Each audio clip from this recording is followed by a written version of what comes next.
quizás por eso me apego a ese tipo de temas. Pero más que verlo desde un punto de vista meramente quizás técnico, me gusta siempre mirar un poco más allá y mirar hacia las implicaciones que pueden tener los desarrollos tecnológicos. Específicamente, la pregunta que vamos a abordar, damos por hecho ya que los robots y inteligencia artificial han reemplazado a la persona pues en los ámbitos laborales. No hay que discutir porque es un hecho que ha sido así. De hecho, si damos una mirada histórica, vamos a notar que cada revolución industrial, ya estamos en la cuarta revolución industrial, pues ha significado un reemplazo masivo de las personas en sus puestos de trabajo.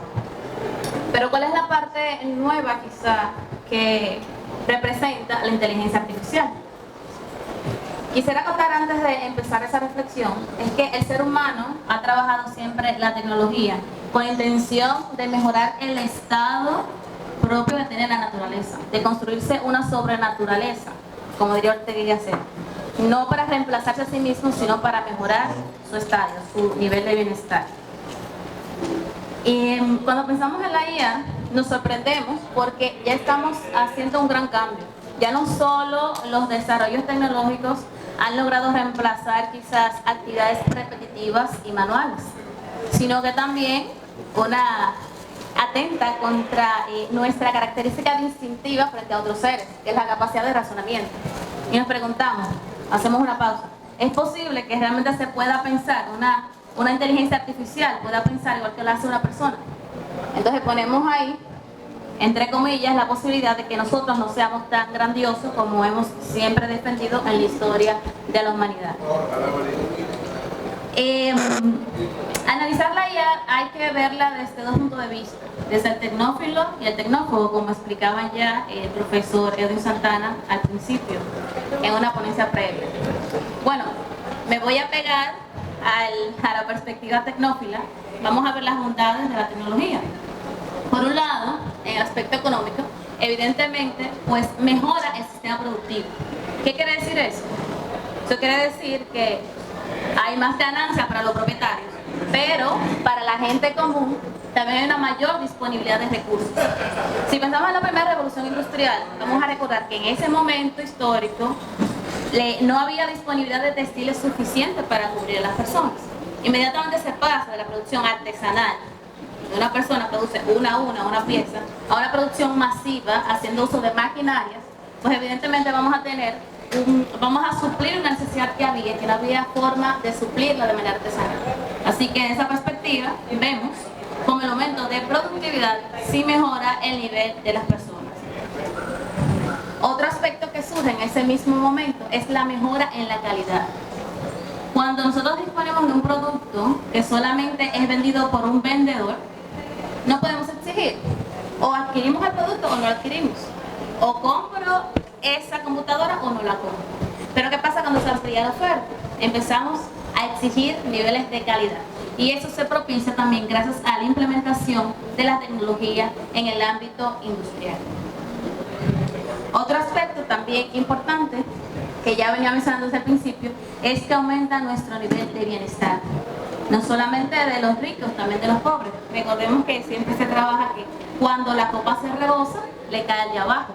De manera que cuando van subiendo los estándares de unos pocos, los que siguen debajo en la misma escala piramidal también van mejorando su situación. Y si cambiamos un poquito el foco a la medicina, ¿qué ha sucedido? Que cómo ha revolucionado. No solamente ha aumentado el nivel de producción, la calidad de los productos, sino que también ha incidido grandemente en la mejora de la salud de las personas. Y se está trabajando incluso pues la vida eterna. Y esto se logra con la inteligencia artificial, apoyando el proceso de investigación. Con la inteligencia artificial también se ha logrado pues reconocer, simplemente con vision learning, con la inteligencia de la visión, pues predecir enfermedades que tienen las personas. Es casi como lo que esperamos cuando vamos al médico, que nos vea y que nos diga realmente qué enfermedad tenemos. No es posible quizás con un doctor ser humano, pero con una inteligencia artificial que hace uso de la visión también inteligente, es posible. Y de hecho ya se hace que la inteligencia artificial a partir de una fotografía, puede indicar qué tipo de enfermedad tiene una persona. Sí, entonces, y otro aspecto interesante que me llama muchísimo la atención es el uso de maquinarias con inteligencia artificial para la operación de personas. Y también está en uso. Muy efectivo, muy efectivo. Está en uso. De hecho, los estudios indican que al implementar estas maquinarias en cirugías delicadas, se ha utilizado muchísimo, por ejemplo, en la cirugía de colon, han incrementado drásticamente la recuperación de las personas. Cuando solamente una persona, un ser humano, un doctor, con un bisturí realiza la operación, tiene más probabilidad de muerte y tiene también una recuperación mucho menor que cuando hace uso de la maquinaria durante la operación. Pero si a nosotros nos preguntasen, quizás, ¿qué tú prefieres? ¿Que te opere un doctor o una persona o que te opere una máquina? ¿Qué ustedes responderían? Yo voy a responder. Ay, que el doctor Guerrero es. No. Acuérdate que la máquina la maneja el doctor. Esa viene No trabaja sola. Pero podría ser. Podría ser. En el futuro muy bien. De ahí viene la pregunta. Si nos preguntan ahora si tenemos una enfermedad que hay que operar y nos preguntan qué prefieres, tienes dos opciones: operarte con un doctor humano o operarte con la máquina. La máquina. ¿Qué elegimos? La máquina, hay más precisión. Yo la máquina. ¿Qué dicen ustedes, jóvenes que están ahí? Humano todavía. El doctor. El doctor. Pero recuérdate, Catherine, que todavía estamos en el punto intermedio. La máquina no tiene autonomía. La máquina tiene que ser conducida por un cirujano. ¿Sabe por qué? Le respondo, aprovecho esa pregunta. Aquí hay muchos jóvenes que tienen la duda, ¿una máquina? Yo prefiero un doctor, ¿verdad? Ahora, si el doctor se ayuda de una máquina, mejor, ¿verdad? Y quizá esa ha sido una de las principales limitantes para que no se implemente la máquina sin la ayuda del doctor. O sea, no estamos hablando únicamente de una dificultad técnica, sino que es una cuestión de sentimiento, de cómo se siente la persona cuando está solo frente a una máquina. Confía en otra persona, no únicamente en una máquina. Tiene miedo que se desconecte o no funcione, pero la realidad es que sí se dispone de la capacidad de la inteligencia artificial para que las máquinas hagan cierto tipo de intervenciones de manera totalmente autónoma. Ya la cuestión de que sea rentable o no, ese es otro tema que se tiene que discutir. No mencionar.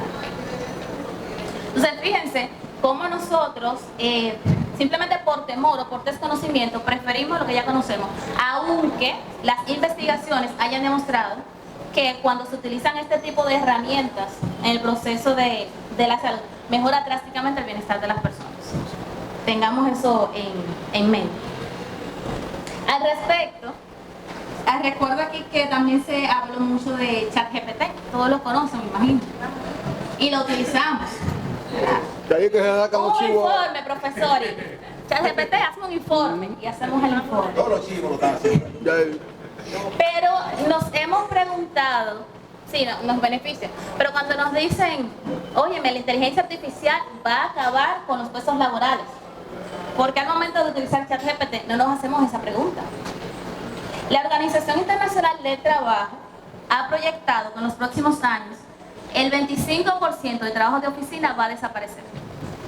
Ese trabajo que hacemos de secretaria, por ejemplo, de analista, de control, el 25% va a desaparecer. Y aproximadamente el 58% se va a ver gravemente afectado. De cuando nos ponen la situación en esos términos, con estos datos de que, bueno, mi posible puesto de trabajo va a desaparecer, quizás los pensamos mejor y ya no nos sentimos tan felices con ChatGPT. ¿Verdad que no? Pero siempre hay un lado positivo. Recordemos, jóvenes, que en las presentaciones previas hablaban de que ChatGPT no es infalible, sino que comete errores. Es una tecnología que está en proceso de desarrollo. Pero ¿qué sucede si se desarrolla al 100%? Evidentemente nos va a reemplazar. A todas las personas.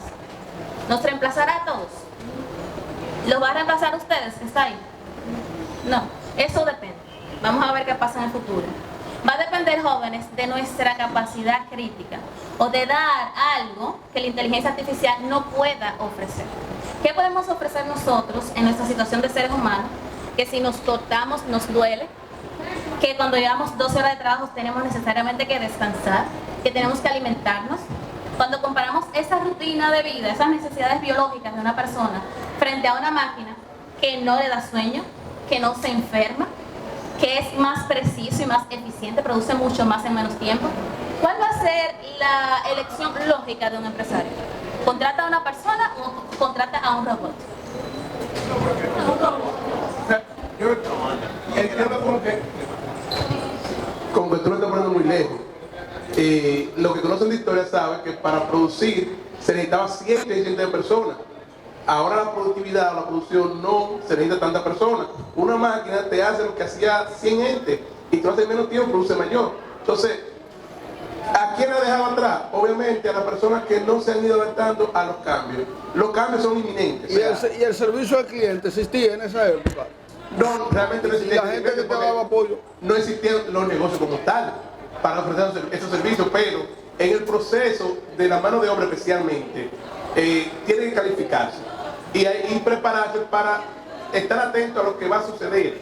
O sea, tanto la educación como otros servicios van a ir cambiando la salud. Pero es posible. Lo que ha habido un desplazamiento, Anthony, no necesariamente la eliminación, sino no, un desplazamiento. totalmente, pero está ahí, ese desplazamiento ha conllevado a que miles y miles de personas dejen de trabajar. O sea, ya tú no necesitas la persona que sacaba el arroz, lo sembraba a mano y que lo cortaba, lo empacaba. Ya, una máquina te hace eso. Pero no es que dejen de trabajar, es que se desplacen a otro tipo de trabajo donde las máquinas no tienen acceso todavía en esa época. ¿Entiendes? Antes, en la época de la revolución industrial, sí existían muchos trabajos que eran así, pero fueron desplazando al hombre y el hombre tuvo que insertarse con la creatividad, con la capacidad de adaptación, la imaginación, tuvo que ir creando otro nicho de trabajo que es lo que nosotros tenemos hoy. Ahora tú tienes 5 gente en producción, pero tienes 10 gente en servicio al cliente, en educación al cliente, en bienestar, en ese tipo de cosas, ¿entiendes? Sí, pero eso es lo que... El hombre no se va a quedar dado como quiera, él va a inventar algo. Pero estamos lo mismo, es lo que dice Catherine. Hay que irse preparando para eso. O sea, ese trabajo para eso, sí. para eso. Entonces, estamos en el mismo tema. Es la advertencia a los muchachos que están sentados Exacto. ahora mismo. O sea, Estamos en el mismo tema. que la tecnología no es para estar chateando mientras se está dando una Exacto, conferencia. no hay discrepancia. Por ejemplo, estamos hablando de inteligencia artificial y las universidades o los universitarios están o escuchando a los foques o escuchando otra pendejada o están metidos en vainas que no dejan beneficio. ¿Me entiendes? Y todo el mundo quiere producir contenido, pero no sabe ese contenido. ¿Es cuál? Gracias, general. Sí, siguiendo, vamos a tomar ese mismo punto, pero vamos a dar un paso más profundo, vamos a acabar un poquito más. Ya plantearon los profesores. No hay teóricamente un reemplazo total del ser humano, porque bueno, se crea una nueva forma de empleo, ¿verdad? La máquina, ahora ChatGPT, nos quita el trabajo de secretaria, pero quizás se crea otro tipo de trabajo donde hay que recibir a la persona, ¿verdad? O quizás también, no solamente eso, sino que alguien tiene que programar la inteligencia artificial. Pero en ese reemplazo, mucha gente se queda fuera. Cuando cambiamos de una forma de producción a otra forma distinta, hay un grupo de personas que se desplaza totalmente porque no tiene simplemente las competencias para asumir los nuevos retos, porque no es capaz de modelar el comportamiento o el nivel de desempeño que se requiere en un momento específico. Entonces, la alerta es esa. Cuando se implementa tecnología es provechosa, trae muchos beneficios para la población en general, trae un desplazamiento que significa para muchos, por lo general, las personas más vulnerables, de menor preparación también. Significa que quedan fuera. ¿Y qué tienen que asumir? ¿Qué tienen que hacer esas personas? Aceptar lo que les quede, lo que les sobra, y si no queda nada, pues quedarse sin nada. ¿Sí? Esa es la alerta que me interesa hacerle llamado de la atención, jóvenes. Que aunque a nivel general se ve una mejoría para la población, hay casos individuales. Y esos casos individuales hay que verlos desde la brecha económica que se va creando. Hay que verlo en su justa dimensión como una injusticia. Injusticia en tanto que una persona queda desplazada no puede y quizá no tiene el acceso para prepararse de manera adecuada para asumir otros nuevos roles. Y queda simplemente sin pito y sin flauta. No tiene nada que hacer y queda perdido y olvidado en el mundo. Entonces es nuestro deber como personas que nos estamos preparando no solamente velar por nosotros, estar atento a los cambios, mantener la preparación continua para poder abrazar los cambios, sino que cada de nosotros también, cuando estemos en instancia de decisión, poner la alerta y no dejar que pase por desapercibido ese desplazamiento, ese dejar fuera a mucha gente. Ya para ir finalizando y no tocar los aspectos quizás sociales, quizás en otro momento, me gustaría simplemente decirles o compartirles lo que yo entiendo que es ahora mismo el valor agregado de las personas frente a las máquinas. Ya hemos acordado que son más eficientes, son mucho más productivas, no padecen, no toman días de vacaciones, no les pasa accidente, por decirles de alguna manera. Pero jóvenes, la inteligencia artificial... Y eso como- no se embaraza, no le da la No se menstruación, embaraza. no son bipolares tampoco. No se le muere el esposo tampoco. No hay cambios hormonales. No hay que hacer nada. Entonces, frente a eso, ¿cuál es el valor agregado de nosotros como personas? Yo entiendo que es la creatividad, la capacidad de crear un nuevo conocimiento.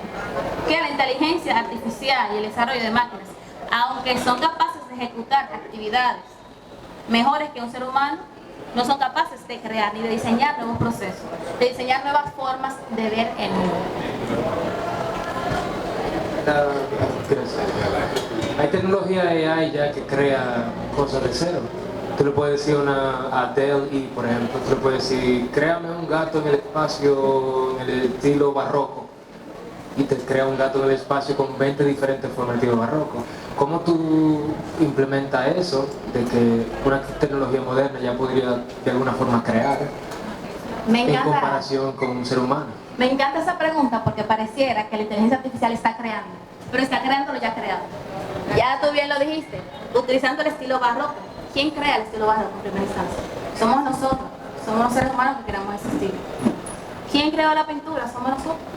Entonces nosotros creamos un conocimiento, programamos la inteligencia artificial y la inteligencia artificial lo replica a partir de ahí. Pero ¿cuál va a ser la nueva modalidad, el nuevo estilo de pintar en pintura?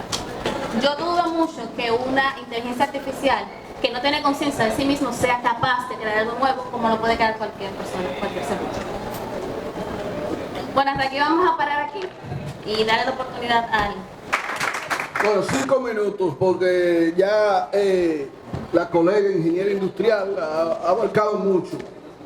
Primero, el estado de ansiedad que se está creando de parte de los tecnócratas de ir por todos los medios anunciando una hecatombe de los recursos humanos en sustitución de las máquinas. Eso le están dando una categoría a la IA, la inteligencia artificial, de Dios casi. Todavía no hemos llegado hasta ese momento. Y eso, en los años 90, yo escribí precisamente un artículo en el 96, 97 por ahí, donde yo planteaba cuál era el impacto en los recursos humanos en función del desarrollo tecnológico. Y en esa investigación yo encontré que un tecnócrata emitió la siguiente sentencia. Y decía que a futuro las empresas van a estar dominadas por las máquinas. Iba a haber un perro e iba a haber un hombre. Entonces después, como tecnócrata al fin, él categorizó cuál sería la función de cada uno. Y él decía, las máquinas van a realizar todo el proceso de producción y de prestación de servicios. El perro va a cuidar a las máquinas. Y el hombre, entonces, se va a encargar de ¿qué? De cuidar el perro. En ese momento yo dije, entonces lo que toca es aprender a cuidar el perro. Entonces, es lo mismo que yo les digo a ustedes con esta visión futurista que hay. Hay una película, Wall-E parte 2 creo que se llama, donde plantean qué es lo que va a suceder con el hombre en caso de que la tecnología lo sustituya de manera total en el proceso de producción. Y lo que se plantean son mucha gente gorda, casi inflables, que van a estar rodando o en su defecto van a ir siendo arrastradas por algún tipo de máquina. Estoy dando una conferencia ahora, no puedo contestar. Entonces, miren el teléfono, ya decía la secretaria, un teléfono te sustituye totalmente una secretaria, porque ese teléfono te organiza totalmente todo lo que tiene que ver con tu agenda. Tú le dices algo verbalmente y él te lo puede traducir a lo que es un documento. Pero yo quiero que ustedes se vayan a la edad en donde el hombre pasó de nómada a sedentario. En esa época el hombre no hacía nada que no fuera a comer tampoco. Nosotros podemos llegar a esa época en donde la inteligencia artificial puede sustituir totalmente al hombre y el hombre necesariamente va a tener que reinventarse. Porque si usted analiza hace 10.000 años antes de Cristo para allá, usted se puede dar cuenta de que hubo un sistema de evolución. La tecnología ha existido siempre. La diferencia es cómo la tecnología va evaluando, va evolucionando. Y en función de eso, la tecnología es transformada por el hombre y el hombre transforma la tecnología. Entonces, la preocupación que yo tengo sobre la inteligencia artificial va encaminada en el tipo de hombre que nosotros estamos produciendo hoy como familia. Muchísimos autores que lo consideran pesimista hablan de una generación de cristal. El último fue Agustín Laje, que escribió La generación de idiotas. Bauman hablaba de una cultura líquida. Aquí la preocupación es, y en una reunión que yo tuve, en una charla que tuve, los padres me preguntaron, ¿qué hacemos con los hijos? ¿Le damos tecnología? Y se sorprendieron cuando yo le dije, cómprenle tablet, cómprenle celular, cómprenle un plasma grande, cómprenle una PC, cómprenle toda la tecnología. Porque ustedes no pueden permitir que los hijos de ustedes sean los que estén en el medio de la brecha digital. Ahora, ustedes tienen que aumentar también, que es lo que ustedes no quieren hacer, el nivel de supervisión que ustedes tienen que tener sobre los hijos. El problema que estamos teniendo los maestros nosotros ahora con la inteligencia artificial no es que ChatGPT le dé el examen completo, es que estamos frente a jóvenes que no quieren leer. Estamos frente a jóvenes que quieren el placer right now, ahora. Estamos ante jóvenes que no respetan normas, no respetan nada. Lo único que quieren es el placer inmediato. Ese sí es el peligro. Entonces, cuando tengamos una casa, por ejemplo, en aquella época, en el 95, 96, que yo lo planteé, que tú desde tu casa la programas para que ella te caliente el agua, te prenda el aire acondicionado, te prenda la nevera, te revise a ver qué tú tienes en la nevera. Ya tenemos casa totalmente inteligente. Pero también tenemos, por ejemplo, yo tengo un cliente que asesoro, que yo no le veo la cara hace mucho tiempo. Él me manda, me coloca, existe lo que se llama Office 365, que es una plataforma que lo tiene todo. Desde cómo tú te comunicas, cómo le colocas expediente, un grupo de cosas. Él me dice, necesito esto. Yo investigo y se lo hago, se lo coloco de nuevo ahí, él revisa, me dice ok, yo le doy el número de mi cuenta, él me deposita. Yo llamo a la pizzería, le digo tráeme una pizza, él viene con un verifón, yo entro con mi verifón, le pago y le veo la cara y yo sigo ahí, al poco de un tiempo yo soy un tipo de eso, un tipo antisocial, de eso que nosotros tenemos que preocuparnos. La tecnología no se va a detener. Ahora la pregunta es, ¿la tecnología va a cometer el mismo error que cometió Dios? ¿No? La tecnología va a cometer el mismo error que cometió Dios. El hombre va a cometer el mismo error que cometió Dios. Dios creó al hombre y entonces el hombre hace esfuerzos incesantes de acabar con él. Con las mujeres. Ahí fue el principal. Entonces ya para terminar, a nivel de mensaje, a nivel de sugerencia para ustedes. Se están haciendo reuniones ahora mismo para trazar las pautas éticas de la inteligencia artificial. El hombre está empecinado en convertir las máquinas en seres humanos, pero mientras tanto el hombre se está deshumanizando. La gran brecha que hay ahora mismo entre tecnología y hombre tiene que ver con las emociones. Y ya hay un tecnócrata que se llama Elon Musk, que tiene una institución que se dedica especialmente a tratar de conectar el cerebro humano con la máquina. Y eso plantea una gran disyuntiva de que si cuando tú te mueras, si te inyectaron un chip, toda la experiencia que tú tenías, lo van a sacar de ahí y se lo van a insertar en una máquina y ya entonces tú vas a tener toda la experiencia de Noel de la Rosa en una máquina. ¿Te imaginas si le enseñan eso a mi mujer? Ay.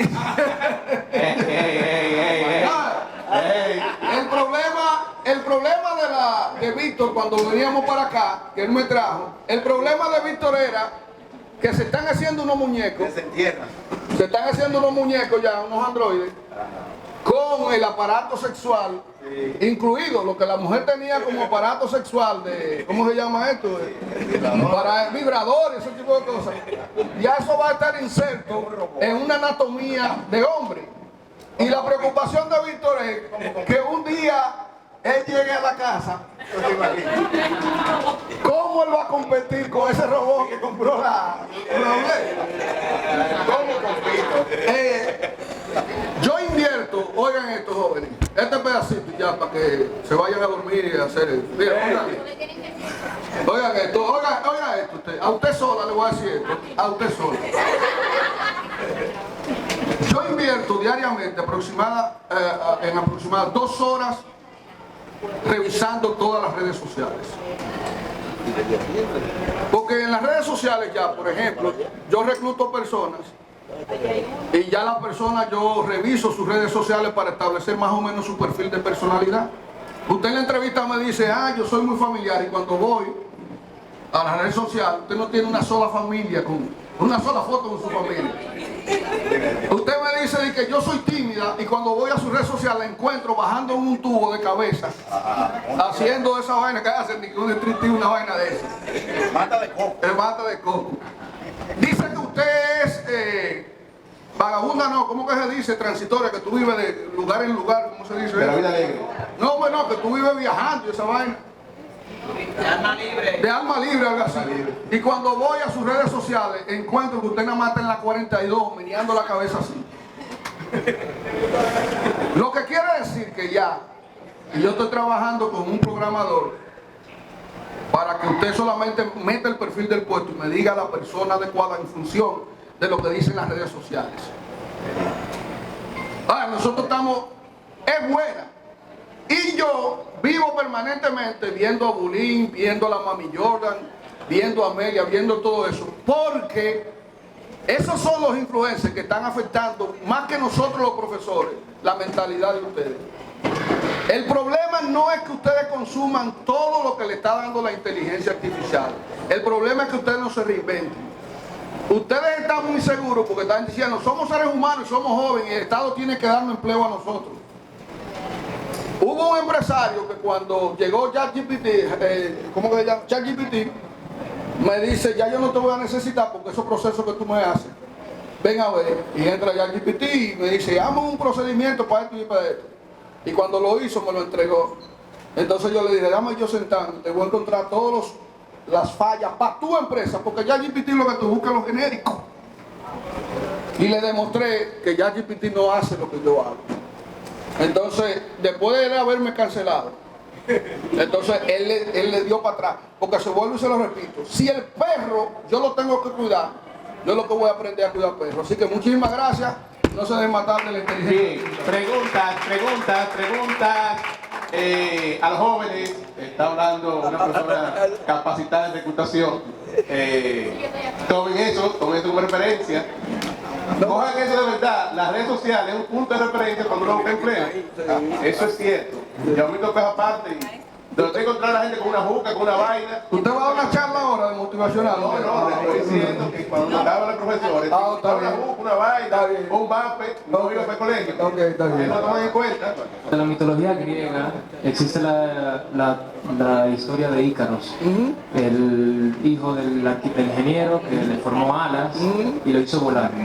Se quemó con él. Sí. Sin embargo, la mitología para mí, esa historia tiene cierto significado con la tecnología. A través de la tecnología, el hombre puede llegar tan alto como Ícaros al cielo. Podemos auxiliarnos de la tecnología para alcanzar metas mayores.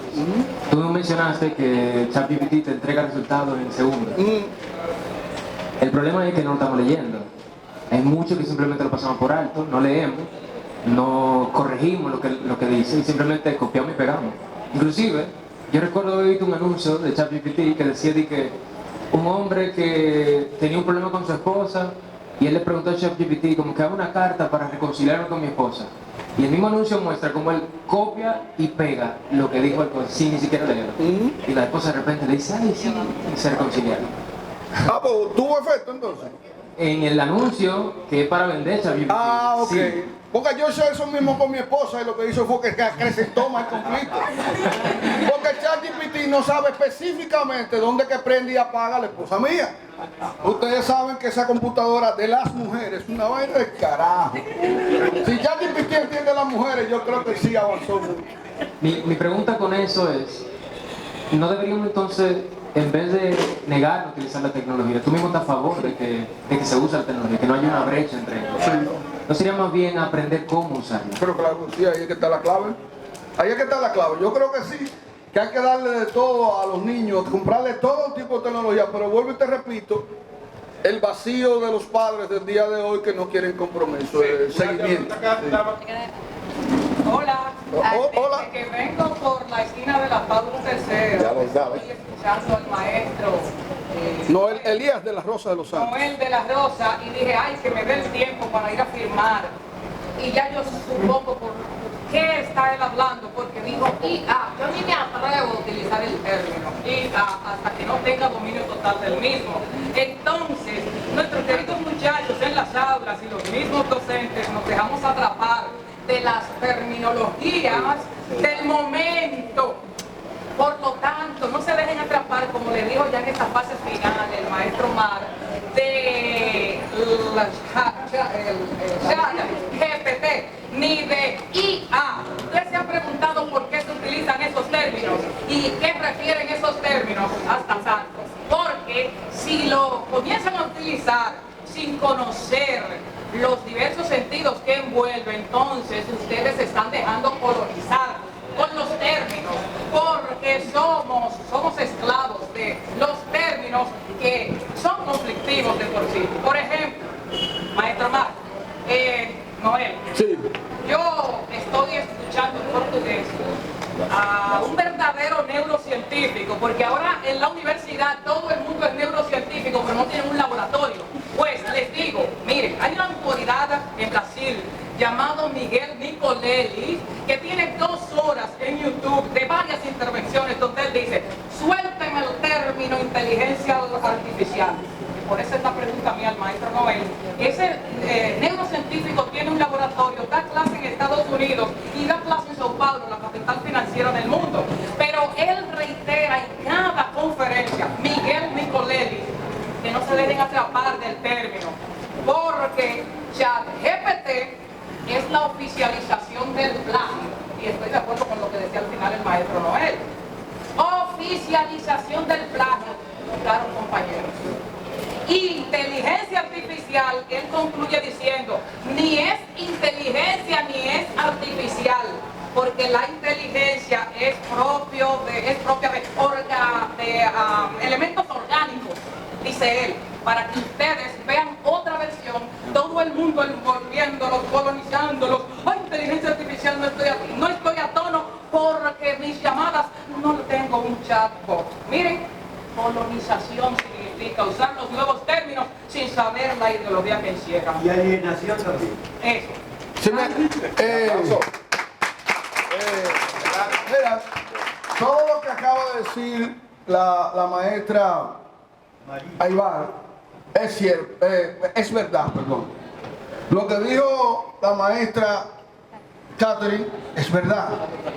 Lo que dijo el maestro Noel de la Rosa es verdad. Yo no tengo autoridad para decir lo que ella acaba de decir no es cierto y que ustedes no lo deben tomar en cuenta. Ni la referencia al profesor que ella hace, tampoco lo de Catherine. Catherine planteó de hecho lo de inteligencia artificial y yo me fui a la parte psicológica, a la parte del empleo y a la parte sociológica. Es interesantísimo el enfoque que la maestra acaba de plantear, pero es importante también de que se vean los diferentes enfoques, porque hay millones de gente hablando de eso, de inteligencia artificial. Entonces yo no puedo decir que algo de lo que se está discutiendo tanto no existe. O sea, después de que yo escribí el libro La mentira como estrategia psicosocial, yo entendí que inclusive ante mis alumnos, yo no tengo la autoridad para decirle a mis alumnos, mira, eso que tú dices no es cierto y lo que yo estoy diciendo sí es cierto. Nosotros interpretamos la realidad, le damos un sentido sesgado. Fíjense que la maestra es del área de comunicación, yo soy del área de psicología, y Catherine es del área de ingeniería industrial. Ella sabe más que yo de eso. Porque los ingenieros industriales con eso es que trabajan. Entonces lo que ella dice es importante que ustedes vayan y revisen ese video, lo que ha planteado Catherine y lo que yo he planteado, y al final lo más interesante es que ustedes saquen su propia conclusión, porque si la educación liberta al hombre, es en el entendido de que sea el hombre crítico a partir de los diferentes enfoques que se le pueden presentar. Así que muchas gracias, maestra. Vámonos. Quiero agregar. Bien, muy bien. Entonces, ¿Qué pasó? ¿Nos van a sacar de aquí? Sigo usando ¿Por qué el mujer? privilegio de mujer y quiero expresar. Mire, fíjense, la perspectiva que aporta la maestra es una perspectiva que a mí siempre me ha parecido interesante desde que la conozco. Es una perspectiva de colonial. Los que estudian filosofía o son filósofos también conocen la filosofía, historiadores, filosofía de la liberación, ¿verdad? De Dussel, que es como lo que marca el fundamento para esto de colonial, no de ellos. Bien, desde esa perspectiva estamos llamando a cuestionar lo que nos viene de afuera. Nosotros somos primero aquí, somos dominicanos y tenemos un contexto en tanto dominicano, ¿cierto? O sea, no podemos buscar reflejarnos en otros. Sin embargo, hay fenómenos que trascienden la cultura y los espacios culturales. Todos sabemos, somos dominicanos y todos tenemos familia, ¿verdad? Asimismo, los americanos tienen también familia. Es un concepto, una institución que trasciende cualquier cultura. Las creaciones están ahí. La inteligencia artificial denomina algo tangible. No es solamente, no tiene una existencia únicamente conceptual, sino que la tiene también física. Y la vemos, por ejemplo, como programamos un computador. ChatGPT está, lo podemos usar, o sea, existe, ¿cierto? Entonces no podemos dejarnos engañar o ignorar, no podemos engañar, lo que está, está. Ahora bien, ¿por qué está? ¿Cómo llegamos ahí? ¿Cómo lo vamos a usar nosotros en nuestro contexto? Y no vamos a quedarnos en el uso, que es lo siguiente que quiero puntualizar. Cómo ese uso que hagamos nosotros, lo que hacen los demás, afecta a la humanidad en general. ¿Cómo afecta? Preguntémonos siempre, cuando se implementa una nueva tecnología, yo puedo aprenderla, mis hijos pueden aprenderla, yo soy feliz. Pero ¿qué pasa con el vecino que no puede? Que no tiene acceso a esa tecnología. Es nuestra responsabilidad también velar por ese que no puede, velar por el marginado. O sea, simplemente cierro con eso, llamando siempre a la indagación, a la crítica, a la pluralidad de perspectivas, porque siempre nos enseña algo, y más que todo también a tratar al otro, a la humanidad, como queramos nosotros que nos trate.